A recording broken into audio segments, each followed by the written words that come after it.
అబ్దుల్లాపూర్ మేట్లో కళ్యాణలక్ష్మి షాదీ ముబారక్ చెక్కులను ఎమ్మెల్యే మల్రెడ్డి రంగారెడ్డి పంపిణీ చేశారు. 400 మంది లబ్ధిదారులకు చెక్కులను అందజేశారు. కళ్యాణలక్ష్మి షాదీ ముబారక్ పేద కుటుంబాలపై వివాహాల సమయంలో పడే ఆర్థిక భారాన్ని తగ్గిస్తున్నాయన్నారు ఎమ్మెల్యే మల్రెడ్డి. కాంగ్రెస్ ప్రభుత్వంలో ఇప్పటివరకు నియోజకవర్గంలో 22 కోట్ల విలువైన కళ్యాణలక్ష్మి షాదీ ముబారక్ చెక్కులను పంపిణీ చేశామని తెలిపారు. ఇక పేద ప్రజల సంక్షేమమే కాంగ్రెస్ ప్రభుత్వ లక్ష్యమన్నారు. ఇక పేద ప్రజలకు కాంగ్రెస్ ప్రభుత్వం ఎల్లప్పుడూ అండగా ఉంటుందని ఎమ్మెల్యే మల్రెడ్డి రంగారెడ్డి స్పష్టం చేశారు.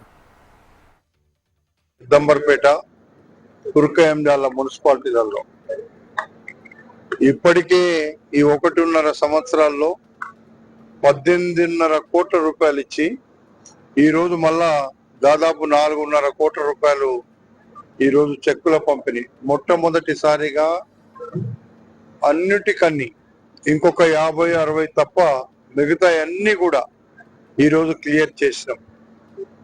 వచ్చేటువంటి సమయంలో ఎవరి 2 నెలలకు ఒకసారి క్లియర్ చేసేటువంటి కార్యక్రమాన్ని మా ప్రభుత్వం తీసుకుంటుంది. గతంలో ఏడాది వరకు 6 నెలల వరకు కూడా కళ్యాణ లక్ష్మి షాదీ ముబారక్ చెక్కులు ఇవ్వలేకపోయినారు. అప్పుల రాష్ట్రంలో ముందు మాకు ఫస్ట్ ప్రయారిటీ పేదోడు.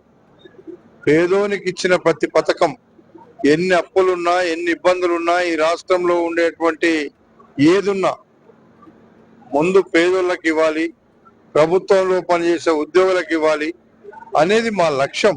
ఈ దుర్మార్గులు అప్పులు చేసి మన నెత్తి మీద పెడితే మనం అనుకున్నటువంటి పనులు సాఫీగా జరగడానికి ఇబ్బంది అవుతుంది.